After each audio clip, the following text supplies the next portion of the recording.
How does one begin to embed the things they want to manifest in their lives? I think right now, this part that you may share, I think it could change a couple million lives right now. You have to understand what are you already manifesting. Two is to understand the difference between what you think you want and what you need. In the Western narrative of success, the narrative is to be happy, you have to have money, power, and position. Once you get those, therefore your life now is fantastic, you'll be happy, and you will get all the other stuff that will continue that happiness. I wanted to live in a mansion. 50 years ago, it was, I want to be a millionaire. I wanted a Porsche. I wanted a Rolex watch. All these external validations of quote unquote success. And I ended up getting every one of those things. I have a mansion overlooking the bay in Newport Beach in Southern Cal.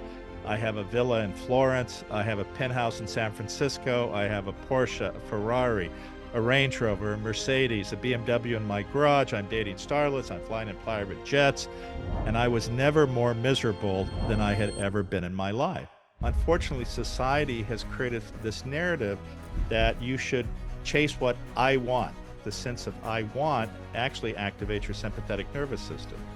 And in some ways it limits you. But once you start changing your narrative to understand how we evolved as a species, which is to care when you care for others outside of your small circle, that activates your parasympathetic nervous system, which does several things. When you look through the world through that lens, you understand the superficiality of many of these other things. And you understand also that when you care for others, it has a very positive effect on you both mentally and physically. And as the Dalai Lama says, if you want to make others be happy, be compassionate.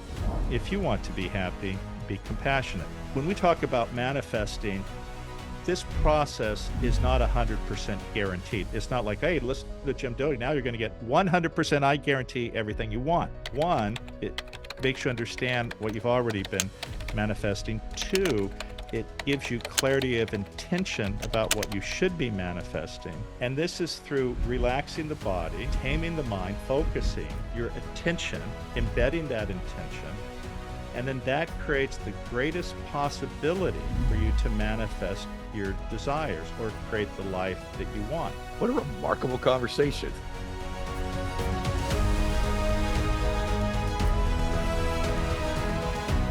So, hey guys, are you frustrated with where you're at right now? Maybe stunted in your progress? Well, if you are, I want to recommend a place for you to go called Growth Day. growthday.com/ed. It is the #1 personal development app on the planet. It's got all kinds of high performance techniques in there, courses, accountability, journaling, live speeches from some of the top influencers in the world, including me. It's an overall environment to change your life. growthday.com/ed. All right, welcome back to the show, everybody. So my guest today, you ready for this? She's the clinical professor of neurosurgery at Stanford. I was telling him earlier, I think we have at least an 80-point discrepancy in our IQs. And in his favor. He's also the founder and director of the Center for Compassion and Altruism Research and Education. And I have to tell you, I love him because he likes to sneak a cigar here and there and a little gin and tonic. So we had a little bit of that conversation off camera as well. Maybe more than a little. Maybe more than a little. He's truly a brother in that sense. But I got to tell you something. I'm having him on today, not because of any of that, even though it's very impressive. I'm having him on today because he's got a book that I love that I read cover to cover in 2 days called Mind Magic, The Neuroscience of Manifestation and How It Changes Everything. We're going to get into the neuroscience of manifesting things, everybody, today with Dr. James Doty. Thank you for coming here today, Dr. Doty, and welcome to the show. No, listen, it's a pleasure. And now I'm envious, which is a trait I try to diminish, but now I'm looking at your background and I want to hang out there. So, well, you're invited as long as you bring the cigars. I can tell you that. So I have a whole box of Cohibas from Cuba, although I won't tell you how I got them, but okay, I don't want to know that, but I want you to bring them. And I'm gonna manifest that somehow after today's podcast. So okay. Let's get into it. You know, manifestation is this topic that in personal development, my space has sort of always been kind of a woo-woo type thing, kind of, I don't know, like a new age type of thing. And what I loved about your book is that you kind of take it out of that realm and show us actually how our thoughts and our intentions can actually reshape our brains to some extent or to a large extent. So talk about just the beginning of how, in your case, you studied this. and the difference of how it can make in our brains, literally reshaping our brains when we learn to manifest correctly.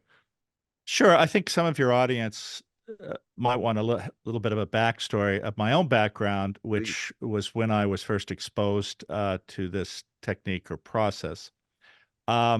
And also how I understood the difference between what I think I want versus what I need, which Mm, is really fundamental. But um, I grew up in poverty. My father was an alcoholic. My mother had had a stroke when I was a child.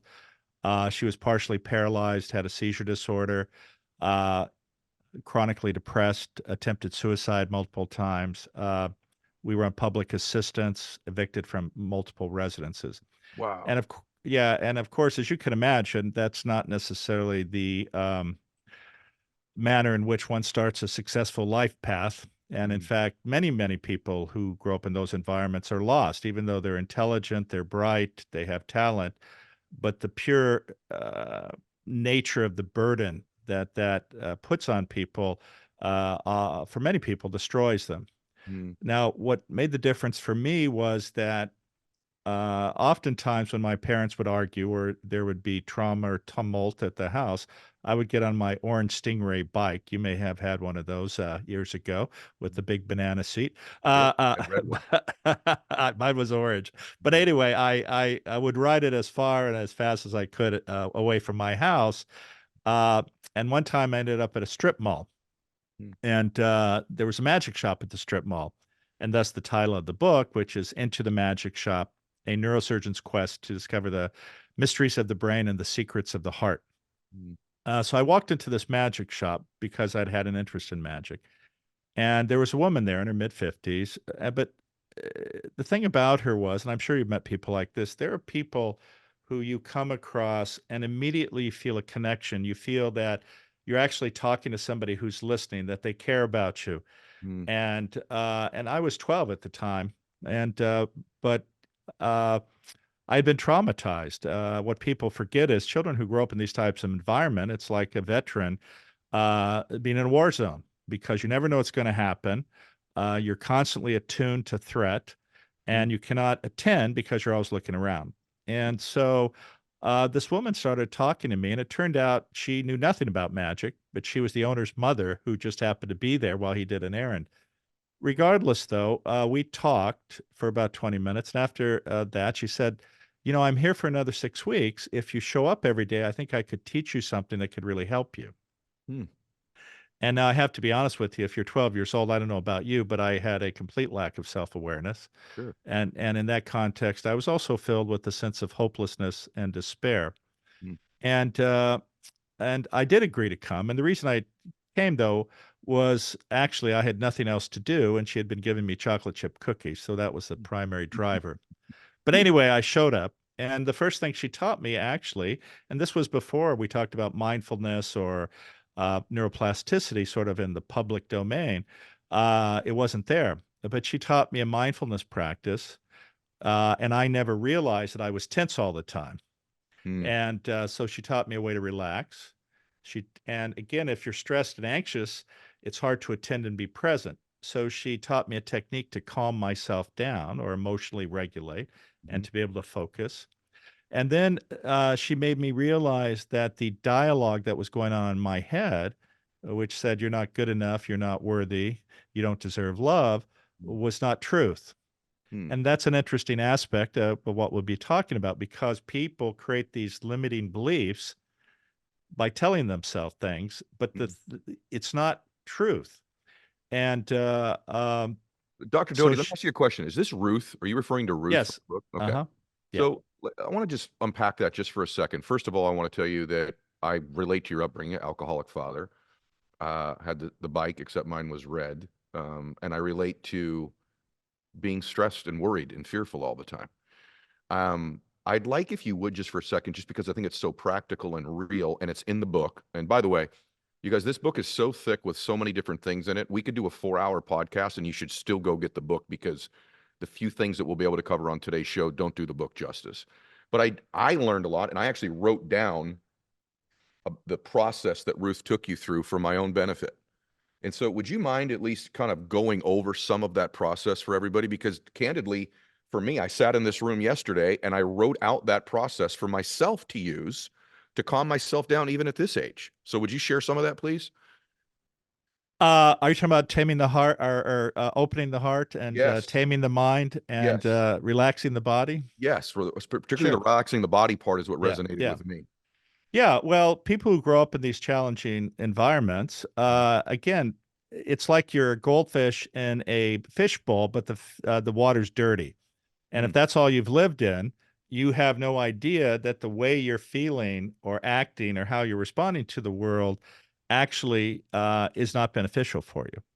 And like so many veterans who've been in the war zone, they not only have trauma from being in the war zone, but they have post-traumatic stress disorder. mm, And so one of the things you ultimately have to do is you have to emotionally regulate. mm, And this is because in these types of situations, your sympathetic nervous system, your flight, fight, or freeze response is chronically activated. And you don't appreciate it, but all of your muscles are tight. You're always looking around. So mm. the first thing she taught me was a traditional mindfulness practice of relaxing the body. Right. And literally, we went from the tip of the toes to the top of the head. Mhm. Now, I have to tell you, as a 12-year-old, I had no self-awareness, and I was doing this. I showed up, but I'm sitting there going, "Wow, and what is really going on here?" And frankly, I was going, "This is sort of bull." But uh, but I did it, Mhm. and what I found was that I did relax, and I was much more calm, and Mhm. I wasn't like constantly having my muscles tight. And then she taught me a technique I call taming the mind in that book, and this was the ability to focus in this case on a candle, but you can do it with a mantra, or you Mhm. can do it with simply an object. But what it does is it helps you not respond to the endless negative chatter that goes on in your head. Mm, And it also, you learn that there is chatter. And this is what I was talking about earlier, which is this negative self-dialogue. mm, And unlike traditional mindfulness as is practiced today, what she did there was, though, to give yourself positive affirmations, mm, which changes that dialogue. And decreases the sound of it. One of the mm, way mindfulness works is you don't respond to these negative events going on past your head. In this case, though, you respond to them by reversing the statements to one of positivity. mm, And then once she did that, she taught me a technique of opening the heart. And what I mean by that is I didn't realize how much I was suffering.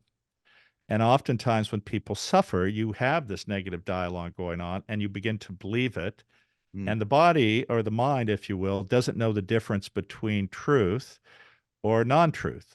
mm, And what I say, or what I mean by that is, if you sit there and say, it is not possible, I cannot, mhm, that in turn, it turns into truth. mm, Because if you say it's not possible, then there's no way it's going to happen. But mm, conversely, if you develop a mindset of infinite possibilities for yourself and understand that you are the determinant, mhm, because this negative dialogue is fundamentally as if you're laying down a brick each time and you're creating a prison for yourself. And as those walls get higher, it gets darker. And the thing, though, is that you have the key to let yourself out of the prison. And once you realize that, that changes everything. mm, And very much related to this book we're talking about today, Mind Magic, it's understanding how powerful you really are. And so many people give their self agency away by mhm, listening to other people. mm, And as a species, we have what we call negativity bias, where our negative things have a tendency to stick to us. So once she allowed me to be, if you will, self-compassionate and accept myself with all of my imperfections, mm, and understanding that that is okay, mm, it also made me realize that everyone is suffering, mm, and that I oftentimes, like so many of us, we make a projection of how we think people are responding to us. But oftentimes, and again, it relates to this book, we don't appreciate that a lot of people's actions at an unconscious level relate to their background growing up that they carry baggage with. And that baggage determines every interaction. It determines oftentimes the job or profession they take. It determines the relationships they have. And so once she made me recognize that others are suffering, it also gave me another gift, which was I used to have a lot of anger and hostility towards my parents, not because they didn't love me, but because they were not there for me. Mm-hmm. And once I recognized this, I understood that they did not have the tools to help themselves. That's right. So it made me be much more thoughtful and kind. And then what happened is I realized that once I, one, stopped beating myself up, and two, carrying this hostility or negativity about me, it changed how people interacted with me. Hmm.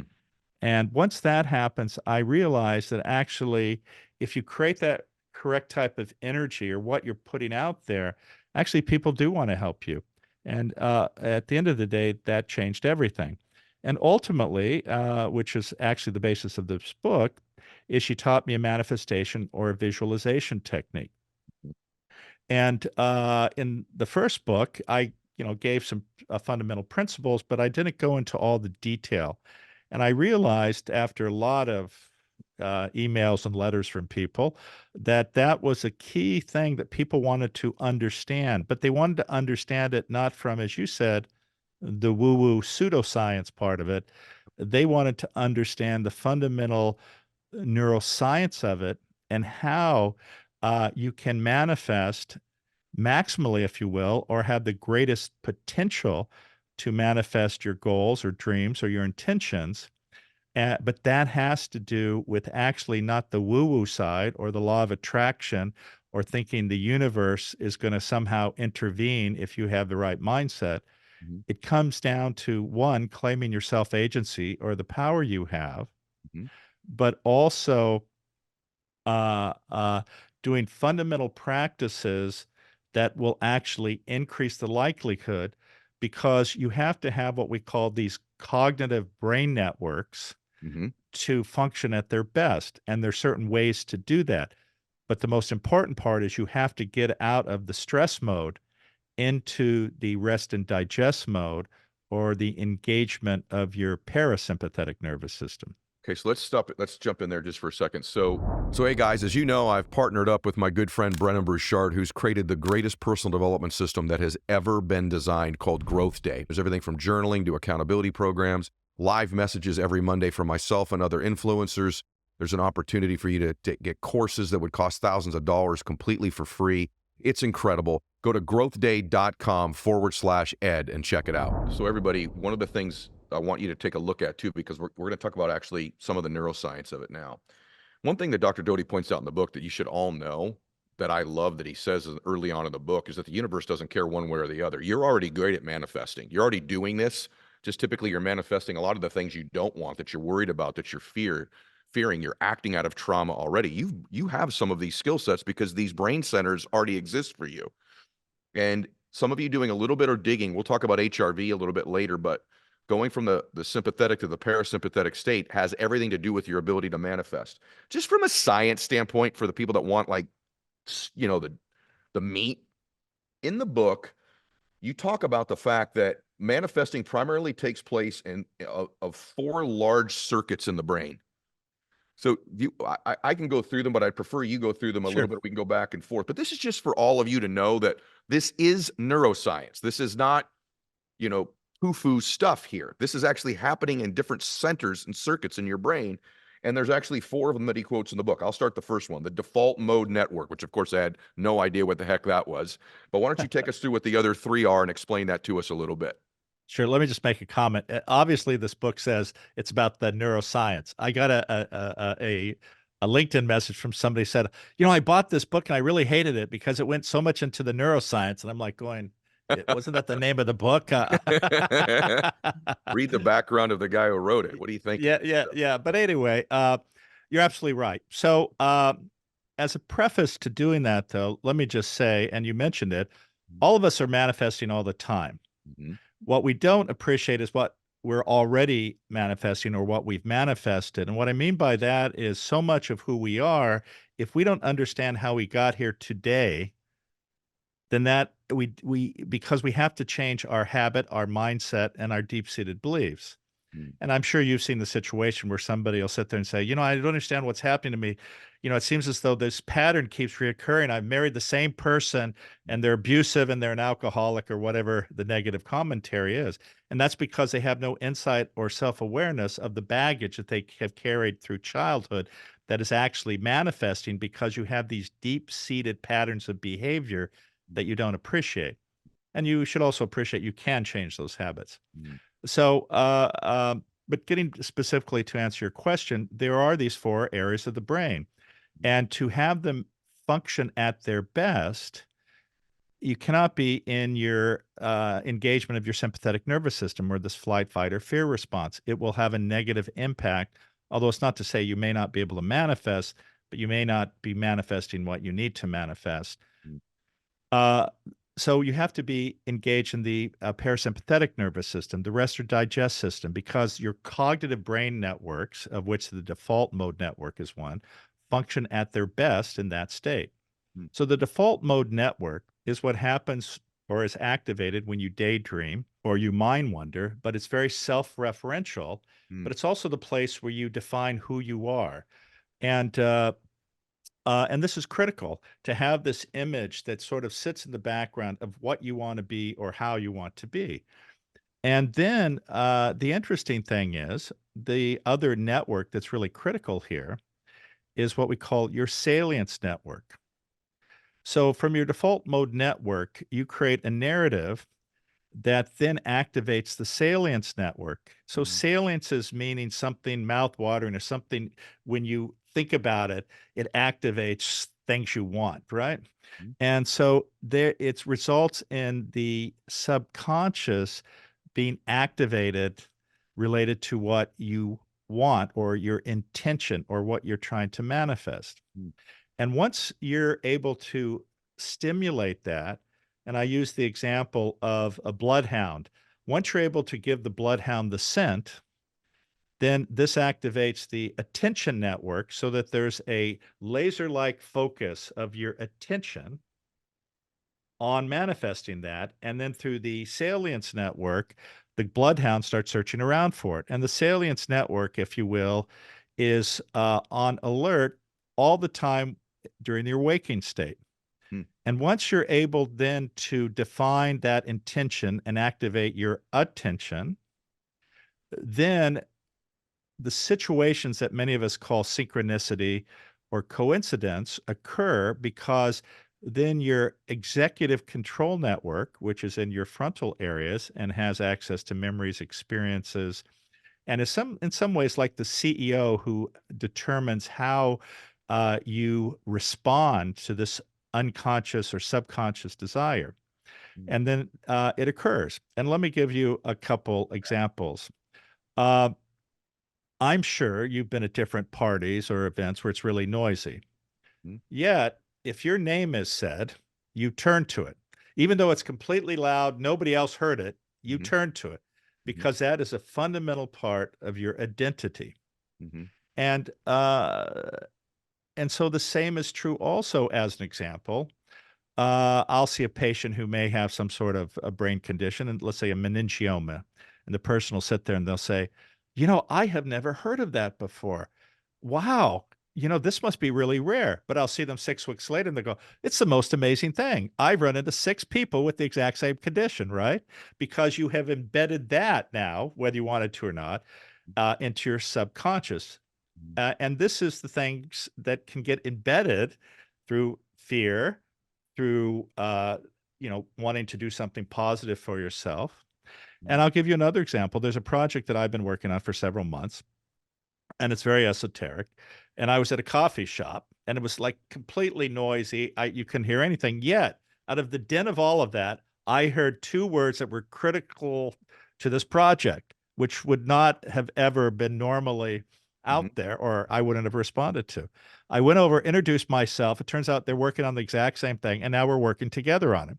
And this is the type of synchronicity or coincidences that repeatedly occur when you unleash your subconscious, because what the subconscious wants, the conscious is ordered to have happen, if you will. Yes. So those are how those networks work. And Can I ask if you a you question about the synchronicity? sure. I'm just curious about this. Is it the fact that those things always existed around you or potentially did, but you were oblivious to them because they weren't embedded? And that now that they're embedded, you're seeing, hearing, or feeling those things that were always potentially within your awareness, but you were unaware of them? Or is there some sort of pull power that's taking place that's creating these synchronicities? I would say they're always there. We just never are Right. tuned to them, Got it. right? Okay. And so, because you have to understand, our mind is always having to struggle to what we attend to, Yeah. right? Our actual attention is quite limited. Mhm. Although most people don't believe that, even driving along, and I'm sure you've had the experience where you're driving along and you start thinking about something, and Yes. then you're like 10 miles down the road, and all of the stuff that was going on, you can't even remember, Yes. right? Yes. And so, and there's a classic experiment, which I think I mentioned in the book, called it's the gorilla experiment or something like that, but you'll find it in the book. But Mhm. it's amazing. It's these two teams are playing basketball. One is in a black uniform, the other's in a white uniform. Mhm. And what the experimenter asks is either, tell me how many times the people in the black shoot a basket to get a point. Mhm. Or the other is how many pass the ball uh, throughout the whole thing. Yep. So it turns out in the middle of this video, there is an individual dressed in a gorilla suit who actually walks through the entire game through the group who are shooting the baskets. And over 50% of people do not even notice it. So crazy. Can you imagine Yep. somebody in a gorilla suit right in front of you Yep. and you don't even see it? You do And talk about that, and in a lot of people's lives, that's their contact, that's the relationship they need, that's the key to their success, and it's walking by them all the time, but they're so obsessed with these embedded thoughts they've got that their attention network isn't even seeing the things that could deliver to them.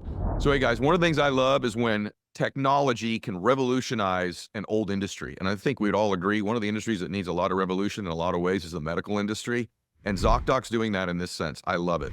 One of the hardest things to do in the world is to find a doctor that you click with that takes your insurance, by the way, and that's local. ZocDoc is a free app and website where you can search and compare high quality in-network doctors, choose the right one for your needs, and click to instantly book an appointment, typically in 24 to 72 hours. We're talking about in-network appointments with more than 100,000 healthcare providers across every specialty, from mental health to dental health, eye care to skin care, and much more. Plus, ZocDoc appointments happen fast, typically within 24 to 72 hours of booking.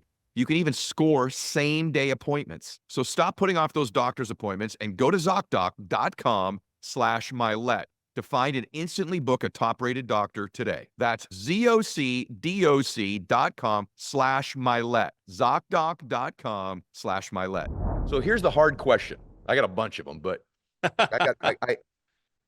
how does one, I know, and you talk about it in the book, I don't want to give away all the secrets. However, how does one begin to embed the things they want to manifest in their lives? Obviously, I was taken back in the book by how much it's state oriented for you. In other words, the state that our bodies are in.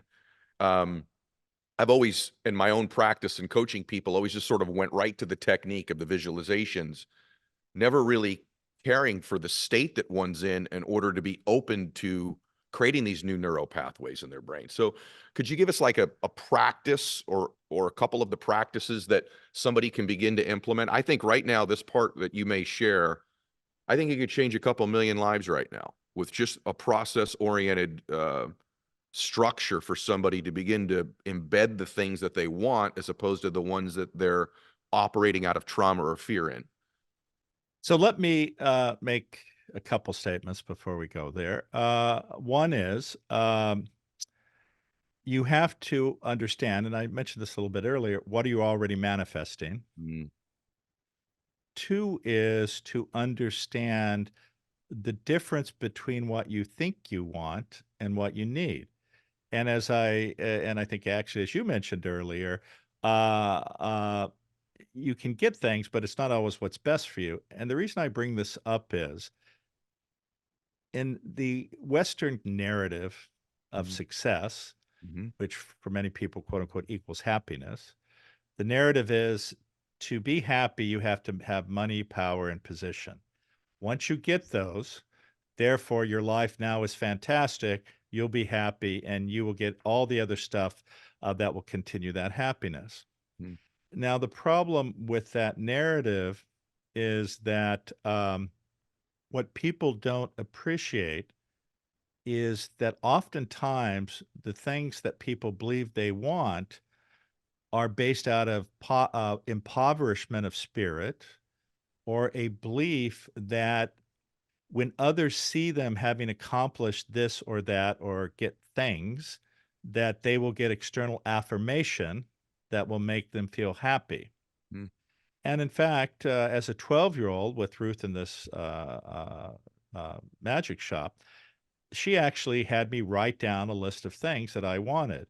And of course, from my poverty background, and this was the baggage that I carried with me, it was I wanted to live in a mansion. And 20 or 40 some years ago, 50 years ago, it was I want to be a millionaire. Now it's a centimillionaire, I guess. I wanted a Porsche. I wanted a Rolex watch.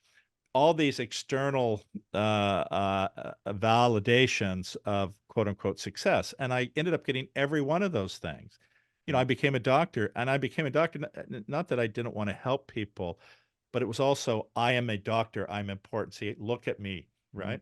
mhm, And I had all of my friends telling me how great my life was. Yet here I have a mansion overlooking the bay in Newport Beach in Southern Cal. I have a villa in Florence. I have a penthouse in San Francisco. I have a Porsche, a Ferrari, a Range Rover, a Mercedes, a BMW in my garage. I'm dating starlets. I'm flying in private jets. And I was never more miserable than I had ever been in my life.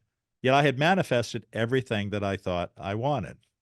mm, And so the problem is people get focused on things that aren't going to help them because they think that these types of things are what are going to create a life of happiness, which is what everyone ultimately desires. mhm, And so you have to understand, though, that once you change your narrative, not because of what you think you want in that sense, because it's not about you. And unfortunately, society has created this narrative that you should chase what I want. I want to be famous. I mean, look at what we've done with our children. If you ask high school students, what is it you want to be? What are the four main things? And this encompasses over 75%. I mm, want to be an influencer. mhm. I want to be a millionaire. I want to be a celebrity. Yep, I want to be a professional athlete. yep. I mean, Very different and in the Western world compared to the answers you'll get from other countries, that they're a great study between the contrast of those two. yeah, exactly. Because it is a completely different narrative because we have a very aggressive structure that promotes that narrative of conspicuous consumption and how if you just get these things, you're going to be happy. So you have to change that because that activates the sense of I want, actually activates your sympathetic nervous system. Mm, And in some ways, it limits you. It's not to say you can't get what you want. But once you start changing your narrative to understand how we evolved as a species, which is to care not only for our offspring because they require it, but when you care for others outside of your small circle, mm, that activates your parasympathetic nervous system, which does several things. One, it stimulates your reward centers. Two, your physiology fundamentally works at its best. And in fact, your longevity is increased. mm, But also, when you look through the world through that lens, you understand the superficiality of many of these other things. And you understand also that when you care for others, it has a very positive effect on you both mentally and physically. And mm, as the Dalai Lama says, if you want to make others be happy, be compassionate. If you want to be happy, be compassionate. mm. So, looking at that lens, and so now to more concretely answer your first question, Yep. what are the techniques? The techniques are fundamentally how do I gain access to my brain to make it work for me Mhm, and not get lost in things that I don't need or are not helpful for me? mm, Now, one of the things, and we've been talking about attention a little bit, mhm, is also understanding that how we walk in the world how we analyze things, what we respond to, has to do with input from our sensory organs, because that connects us to our external environment. Okay. So we receive about 10 million bits of information from our sensory organs every second. Yet, we, on a conscious level, only respond or have access to about 50 to 100 bits of information. Hmm. So 99.999% actually are associated with maintaining homeostasis of our bodily functions. Hmm. But the reason I mention the small percentages, this is information we can control Okay. on a conscious level, and then we can actually embed it into our unconscious to a process which I call value tagging. Hmm. And in some ways, this is our ability, if you will, to place our intention in the filing cabinet of our subconscious, which then gives the unconscious, that bloodhound I mentioned earlier, the ability to look at that file, smell it, get the scent, and start running around trying to help you manifest. The techniques to do that, though, to get access to your mind, is a training program, which is very much like a meditation or a mindfulness practice, because you have to be in the right mental state. So you have to calm the mind. You have to relax the body. You have to look through the lens of compassion, if you will, Hmm. because that's when your body, and when I say your body, I'm meaning your mind and your body, are functioning at their best. When that process occurs, all these cognitive brain networks, which we talked about a little bit earlier, function at their best. Mhm. Now, I want people to realize that when we talk about manifesting, this process is not 100% guaranteed. It's not like, hey, listen to Jim Doty. Now you're going to get 100%, I guarantee everything you want. What it does, though, is one, it makes you understand what you've already been manifesting. Two, it gives you clarity of intention about what you should be manifesting. Mm. And this is through relaxing the body, taming the mind, focusing your attention, embedding that intention, and then that creates the greatest possibility for you to manifest your desires or create the life that you want. Mm. Now, I'm sure you've talked about eudaimonic versus hedonic happiness. We have not. Please talk about it. What the hell, Ed? Uh, Yeah. I, I told you there's an IQ discrepancy. That's what you're doing uh, here, my brother. uh, I can't wait to uh, hear this. yeah. I know So, I know a lot about this because of your work and other work I've done, but we've not talked about it on the show. So this is going to oh, be really? awesome. Well, so if we look at oftentimes this term happiness, there's what we call hedonic happiness, which is hedonism, if you will. Mhm. And this very much relates to what I want. And in fact, unfortunately, there was a movement in our society that's now spanned a few decades where there was this narrative that if you were in a race, any kid who in the race gets an award, right? And not recognizing, one, that creates a sense of entitlement, even though you didn't do any work to get there. And it negates the fact of life, which is there are winners and there are losers. You have to show up, you have to do work. Otherwise, you're not going to get what you want. Mhm. And so this is a very important aspect. But when you focus on I want, the very nature of that I want has to results in stimulation of your sympathetic nervous system because it's out of fear. You have to have this to show others you're okay. Mm. You're chasing after external affirmation. Mm. Now, I've said this sometimes, and people will sit there and go, "You mean it's wrong to have have materialistic desires?" And I say, "No, that's not what I'm saying at all." And I'll explain that in a sec. The other side of this is what we call eudaimonic happiness. This has to do with service and meaning. Okay. And if you compare the two, one gives you happinesses, which is transitory and shallow. The other, and this is when you activate your parasympathetic nervous system, your rest and digest mode, results in purpose and meaning because you're being of service to others. Mhm.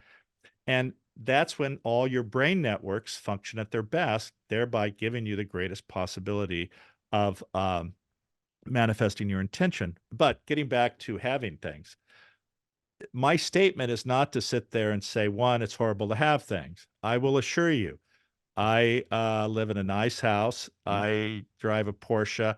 I have a Mercedes. There's nothing wrong with that. The Mhm. difference is where it is wrong is if you look at that, that is your identity.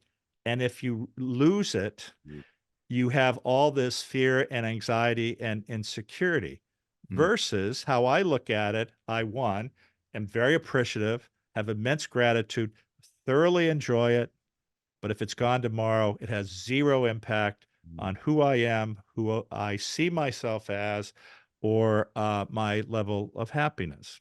Mhm. And so that's really the key difference. Can I ask a And question about it's that? Can I ask a question sure. about that? Yeah. This show is sponsored by BetterHelp, and I'm grateful that it is. I got to tell you, I get asked all the time, what's the one thing that most of the guests that have been on this show have in common? I can tell you, they're all from different backgrounds. Some of them are tall, some of them are short, some of them are from the US, some of them are from abroad, different ethnic backgrounds, religious backgrounds, you name it. But I got to tell you, most of them been to therapy. And I'm a big believer in therapy. I think that whether you've got some real trauma you got to work through in your life, or, you just got a problem you want to work on right now, maybe you just want to talk out loud about some issues you got or find a better quality of emotions. Big believer in therapy, and I love BetterHelp. I love BetterHelp because number one, it's done online. Number two, if you get a therapist, you don't vibe with them, you can switch at any given time that you want to. It's a wonderful way to go to therapy, and I really believe it can help you if you have things that you want help with. So decide today you're going to give BetterHelp a shot and stop comparing and start focusing with BetterHelp. Visit betterhelp.com/edshow today to get 10% off your first month. That's BetterHelp, HELP.com/edshow. So let's talk about the money thing for a second. Let's go right to there because there's a lot of people listening to this or watching this right now like, well, wait a minute. Like you've said, I would like to make a lot of money. Does that mean that I'll say it my way, then you correct me, okay? That the intention that you attach to the desire to accumulate that money has an awful lot to do with the probability of you ending up possessing it. Meaning, I want to make I want to have $10 million saved, let's just say. That's one of the things I want to manifest. But I want that $10 million so that I can show you my Ferrari, I can show you my house. You'll think great things about me. That's one person. So they've worked on manifesting their $10 million that way.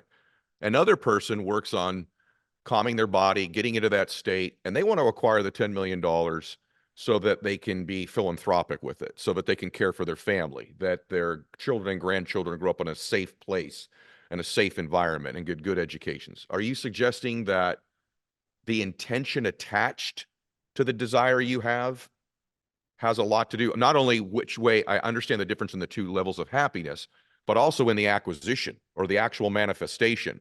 Does the intention attached to it have something to do with our ability to then have our attention networks open to seeing the things we're supposed to see or hear? No, I think you did an excellent explanation. That's exactly right. Okay. And this is in some way some of the examples I give how you have to reframe what it is you want. Mm. If you sit there and say, as you gave that example, I need that $10 million dollars so I can have the big house and stand in front of it with my Ferrari parked there. Everybody looks at me. And this is what influencers do, right? Mm. They create this narrative to imply that their life is perfect. Mm. They have the filters on, they have all the makeup, they Mm. create these, fake backgrounds or are in a place where they rent a place to look at like it's their mansion and everything is a lie. That's right. Yeah, I mean, you are living a lie. It is not who you are. Mhm. And you have to pay the price for that Mm. because you can't have calmness about yourself because you know deep down you're a fraud. Mm. And when you chase these things and it's only about what I want, Mm. that's where the problems occur. Mm. Versus if you reframe it, and I give an example of a young lady named Anula in the book. She was an immigrant from Sri Lanka. Her parents very much wanted her to be a doctor, as did she. Mm. But her real driver was, I need to do that to make my parents happy. Mm. And she had this immense anxiety she created for herself, which Mm. actually resulted in her not performing well. Mm. And she didn't get into med school after 3 times. Mm. Now, the interesting thing about that is based on my first book, where I talk about my own challenges getting into medical school because I had a 2.53 grade point average, while the average grade point average to get into medical school was 3.79. And I did not even have enough credits to graduate. And I had, as I'm sure you've experienced, quote, friends or family members saying, "You're never going to get into medical school," right? Now, fortunately, I don't listen to anybody fundamentally because I have a great belief in myself from what this woman Ruth taught me. I challenged that, and that could be another story, but I did get into medical school, right? Mm. But it was because it wasn't, I'm doing this for somebody.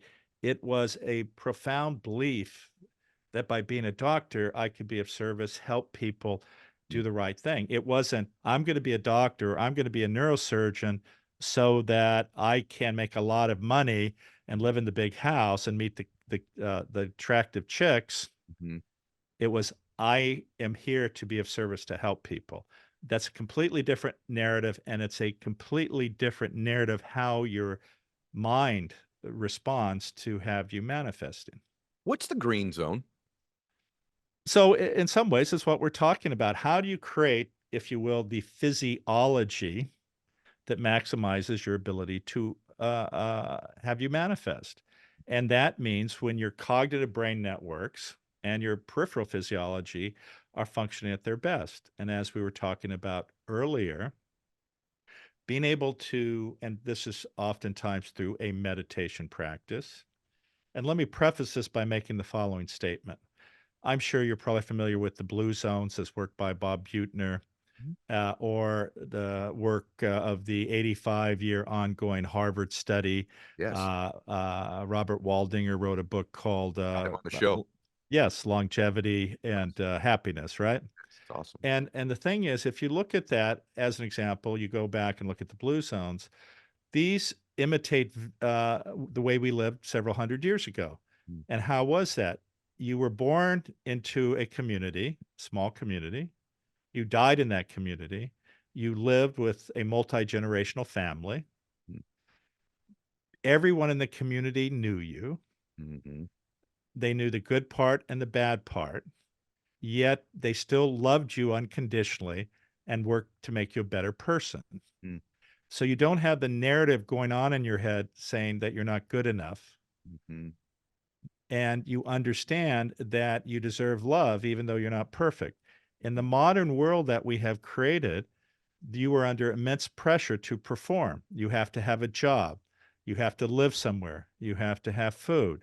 And the sad thing is, so many people are terrified of being judged by others.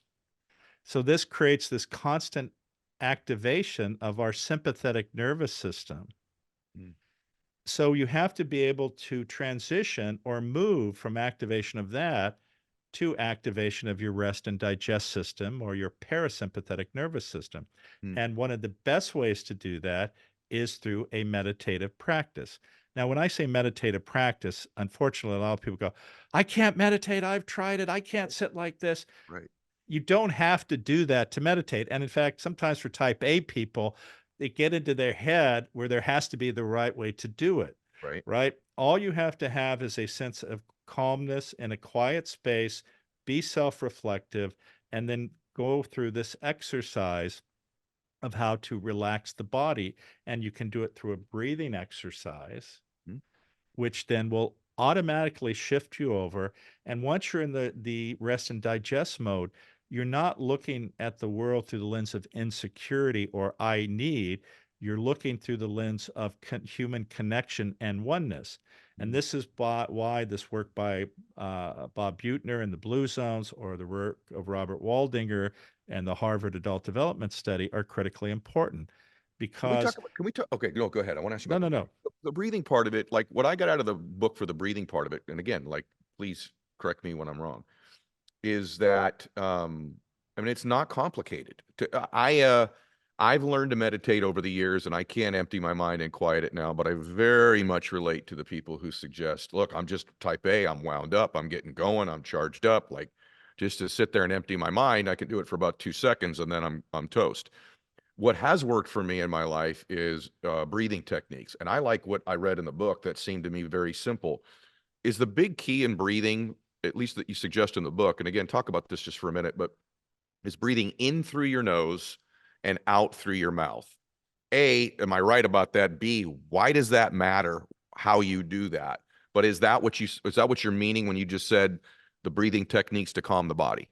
Yes, yes. No, that's exactly right. And that actually has an effect on your vagus nerve. And Okay. your vagus nerve rises in your brainstem Mhm. and is distributed throughout all the organs in your body, especially your heart. It's a two-way street.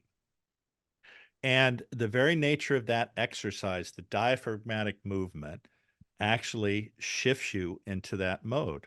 Now, there are some people, you don't have to sit with your legs crossed or your hands up like this. You can lay down.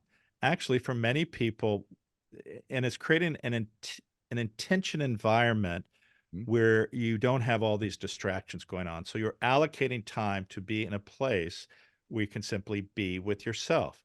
And Yeah. for many people, simply walking in the forest, walking in nature, uh, lying down in a relaxed environment where you don't feel any threat or demands on you. Those Mhm. are the real key aspects of being able to uh, activate or stimulate your parasympathetic nervous system. Can I say something about that? It's two things. One is, everybody, I want you to take note of that. Breathing in through your nose and out through your mouth, as long as it takes, he suggests in the book, until you've sort of entered that calm state. The other thing that I just want to second, because it's frustrating to me, with a podcast where I had someone on, we were talking about building muscle, and we said, oh, walking is an exercise. And it was out of context. We were talking about building muscle. I have to just tell you all that for me, when I get into this, state where I am able to do my visualization, my program, it's almost always for me when I'm actually walking.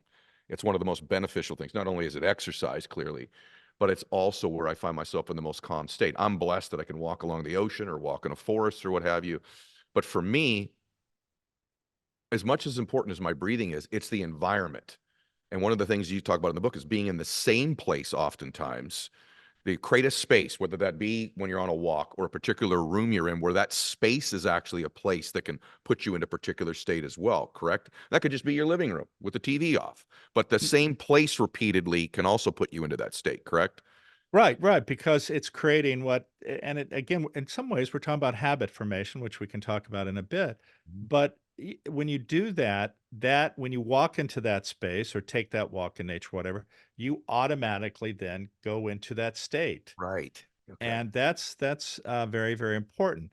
And Mhm. you don't wanna do it where, "Okay, I'm gonna do this. I just had an argument with my wife. Now I'm Mhm. gonna go and try," because now you've got all the stuff going on in your head. Nor Mhm. can you do it, if you're, uh, you know, drunk or, whatever. You need to have things in a situation where you're, again, creating the environment where you can create the place for you to connect with yourself.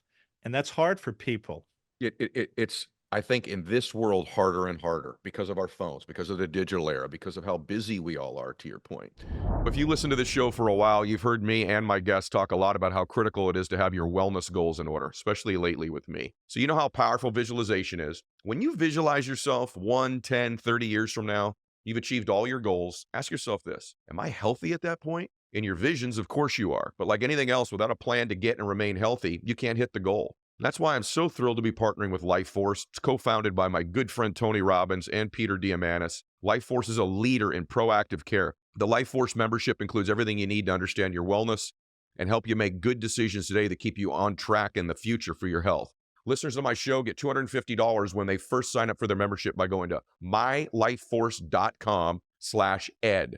That's mylifeforce.com/ed. Take control of your wellness with Life Force and see what the healthiest version of you actually looks like and is capable of. These products and statements have not been evaluated by the Food and Drug Administration. These products are not intended to diagnose, treat, cure, or prevent any disease. And so this idea of habit, maybe it's a general question, but I think if I don't ask it, I think people go, why didn't you ask them this? So habitually, you've used the word visualization, and I have my, thing I do where I teach people my version of this in my book and with the people that I work with privately. But you know what I get asked an awful lot? How do I visualize? What does it mean? I think most people don't realize they're probably already doing it. But if someone was to ask you, they got a private coaching call with you, they said, okay, I want to visualize. What does it mean? And can you give me something simple to do that helps me understand? Do my eyes need to be closed? Am I seeing actual picture? Like what does this mean? Visualization. Well, I will tell you that there is a small percentage of people who cannot visualize. And visualization is actually, and whether you close your eyes or not, the ability to create a picture in your head Mhm. of what you want. And whether that's seeing yourself in a white coat, being to be a doctor, Mhm. or whatever it is. Mhm. And that's a key to it. And, we talked about the woo woo and the pseudoscience that's attached to manifestation. But Mhm. like so many things, there is truth fundamentally in some of these things. You just need to separate out the woo woo and the pseudoscience. So this is about creating habit because, if you will, what wires together, well, let's see what what fires What together, fires together, wires together. wires together, Right. and this is how we lay down neural pathways and how we strengthen them through repetition, Mhm. and thus we talked about the data we get in from all our sensory organs, right? Well, in some ways, we want to strengthen that vision or that intention. Well, how do you do that? You use every one of your sensory organs, pretty much, to overlap each other repeatedly Mhm. to lay down that intention into your subconscious to create these neural pathways. So, what are they? You make your list. It could be one thing, it could be 10 things. Mhm. You think about it, you write it down, you read it silently, you read it aloud. In your mind, you see yourself as that, let's say being a doctor. And what happens is, usually when you start, you don't have a clear picture. It may be sort of this dull picture. You're looking through a window that is maybe foggy. But Mhm. the more you repeat it, that window gets clearer and clearer until you actually see yourself as the doctor. You're wearing a white coat. You're in Mhm. a hospital. And so you're strengthening those neural pathways, Mhm. which then allows the activation of your subconscious and the salience mode network and the attention network now to focus on that goal or desire. Question about that. So first off, I love the multiple sources. Write it down, see it, etc. Um, I'm curious about the emotional part of it. I was able in my life to acquire wealth, and I can tell you that when I was young, I did want a Lamborghini or a big house. But it, Me and by the way, too. yeah, well, that's not all that uncommon and a great thing. And I'm a capitalist through and through. Having said that, a lot of times that wealth comes and goes. The wealth that stuck for me is when my visualizations, in my case, and help me understand whether this is just something in my case or there's some relevance to this, became a bit more emotional. In other words, the emotional charge was higher, meaning my intent shifted where my picture started to be me seeing myself wealthy enough that I could pay off my mom and dad's house. And I remember being able to visualize, my eyes are closed when I'm doing it now, but I remember visualizing and seeing my dad being very my dad, I actually played out where my dad wouldn't accept it at first. And then my dad finally thanking me and the pride that my dad had. In other words, I didn't just have it one way. I saw it from multiple different perspectives, but I found that in my own case, I feel like I really changed my brain when I attached emotion to it.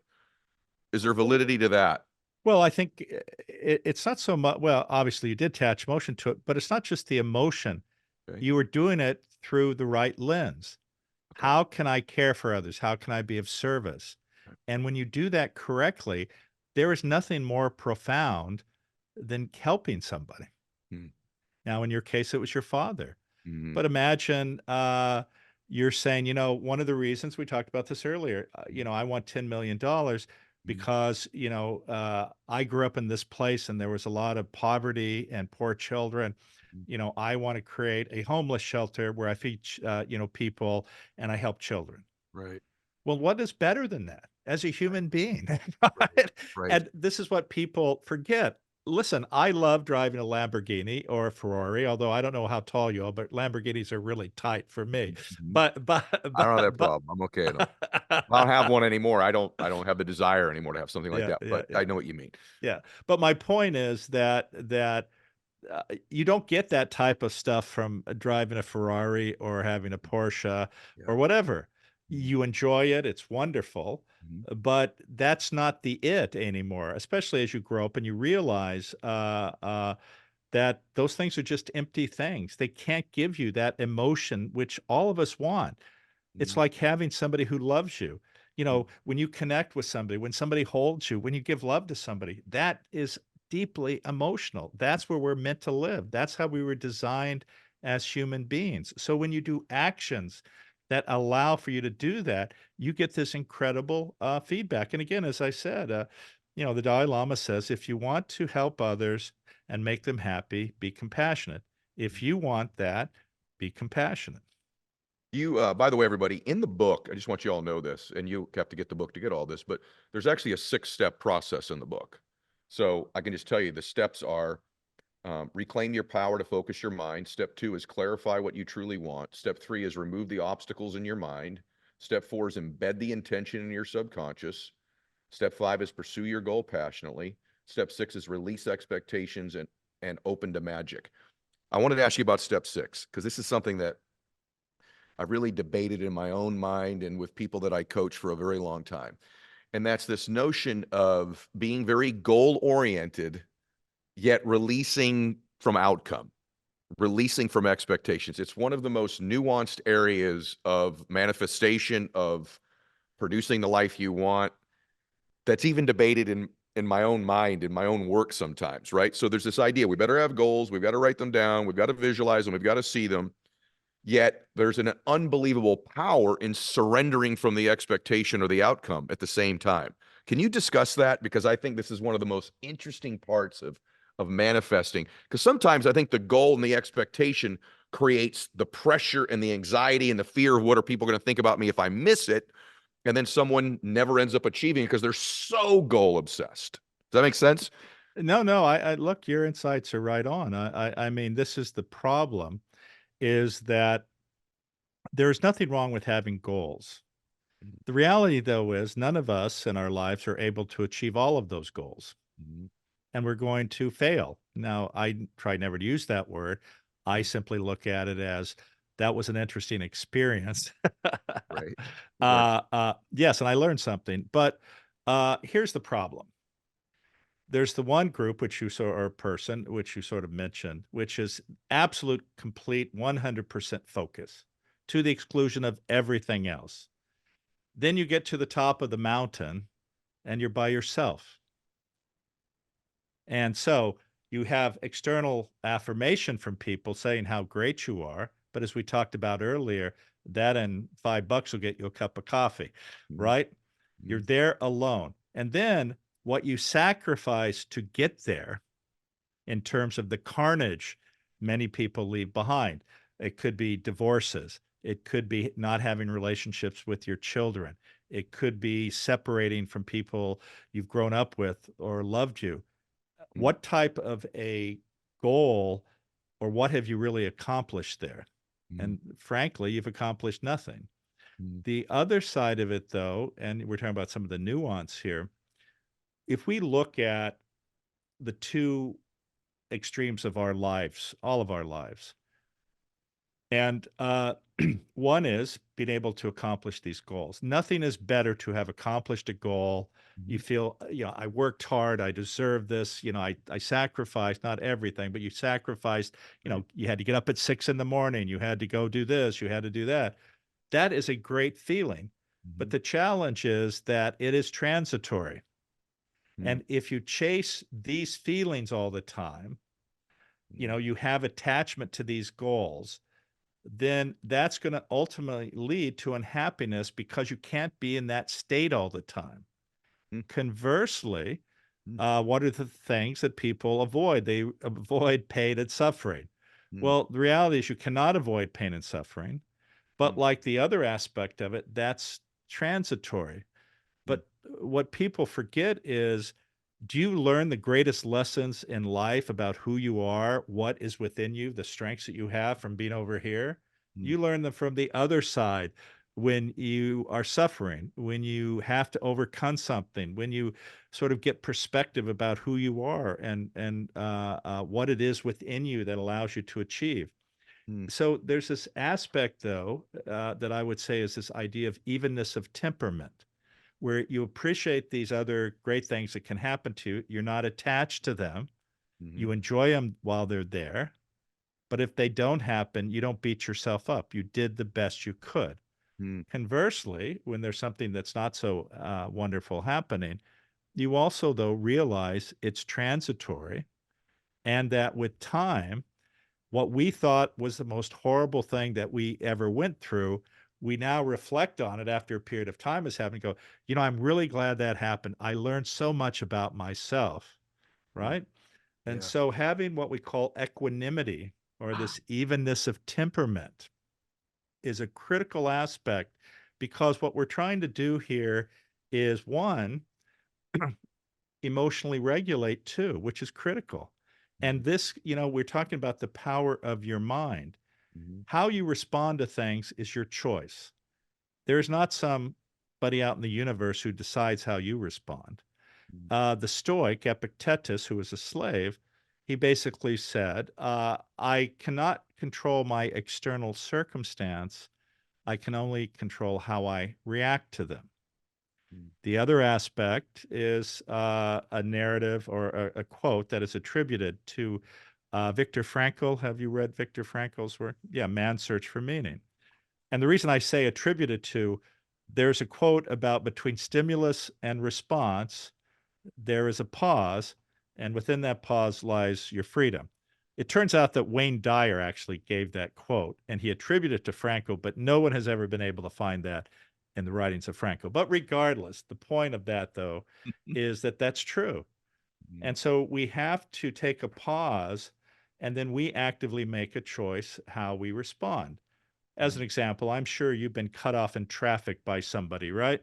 mhm, Now, I'm sure women never do this, but what a man does mhm, is usually they use a hand gesture uh, and maybe use a one or two word expletive. mhm, And because you've been activated, right? Your sympathetic nervous system has been activated. You're angry. You're responding to that moment.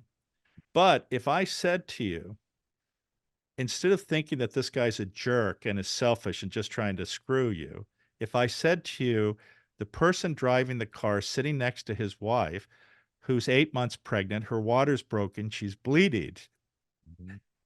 he's tried to get her to the hospital. How do you change? What are you thinking now? You're Yeah. going, oh my God, geez, what a jerk I was to do this. This person's trying to get his wife to the hospital. I would do the exact same thing. Yet here we did in 1 microsecond between you and I, Mhm. we changed how we looked at the world. Brother, I love your work. I have to tell you that I'm a big believer, and you prove this stuff scientifically, that when you attach a different meaning to an event, you create a different emotion, you have a different life. And so oftentimes, everybody, one of the things that he's saying to you here, right, is listen, sometimes you have to go, what would I need to believe about this so that it served me when an event like that takes place? The other thing I have to tell you, brother, I've heard two people use the word equanimity ever on my show, and it's you and I. I have a whole chapter in my book with the title of equanimity. And I have to just acknowledge, how much I really love your work. I I'll ask you the last question just because we've run out of time. By the way, I would love to have you back on. Let's do it. I truly would. No, These are the kind of conversations that I really enjoy having to share with to my audience. And so the last question is kind of a two-parter. Um, Number one, someone's listening to this and they're going, "This is great. I need to go to work on this. I'm going to create new neural pathways." Currently, though, I have a bunch of thoughts that don't serve me. I want you to just discuss your overall viewpoint of what thoughts are in our heads. And then if you could back up with, okay, so this is what thoughts are really going on in your mind, what a thought is.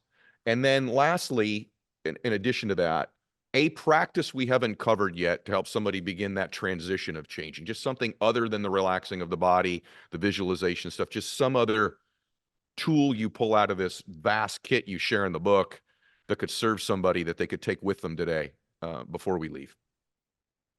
well, People believe that the thoughts they have going on in their head are independent, have just come to them, and that they're purpose driven.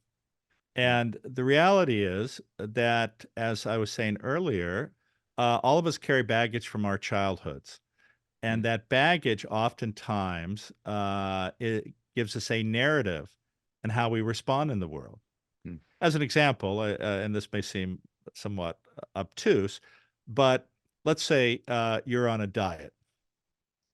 Well, if you drive by In-N-Out Burger or someplace like mhm, this, mhm, and you said, I'm on this diet, I'm not going to do any of this stuff, and you have eaten In-N-Out Burger and you absolutely love it, and you drive by the restaurant, you hear, you smell it, you suddenly turn in, and you're going, "What the fuck just happened? I just had this In-N-Out Burger. I've been on a diet, right?"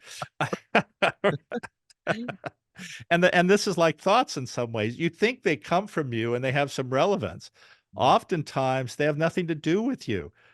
As an example, if you have a negative interaction with somebody, and then you go meet your wife, the conversation oftentimes you're having with your wife has nothing to do with your wife. It has to do with the fact that you were irritated mm, by this other conversation, and similarly to being distracted by the smell of this burger.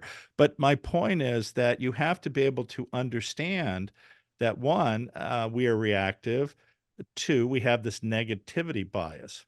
mm, And I think one way to change your thoughts is to be self-compassionate. And what I mean by this is to give yourself positive affirmations so that you're decreasing this the sound of this negative dialogue and diminishing how often these things affect you. And you have to understand, and this is a challenge for a lot of people. mm, All of us carry shame mm, or have a shadow where there are parts of us we're embarrassed about, things we've done, uh, things we hope no one ever finds out about us. And we're terrified of that. And then we try to create all these narratives to cover that. The mm, most important thing we have as a human being is to be authentic, care for others, and open your heart. And what I mean by that is so many of us fear that we're going to be judged by somebody else. mm. But have you ever heard of this concept called kintsugi? Kintsugi. I have not. So kintsugi is from Japan, and it was something that was developed in the 15th and 16th century. So pottery used to be very expensive, Mm, and if it broke, people and usually royalty had it or wealthy people, it would be repaired to hide the fact that it was broken. mm, But later, that broken pottery was repaired with a golden glue.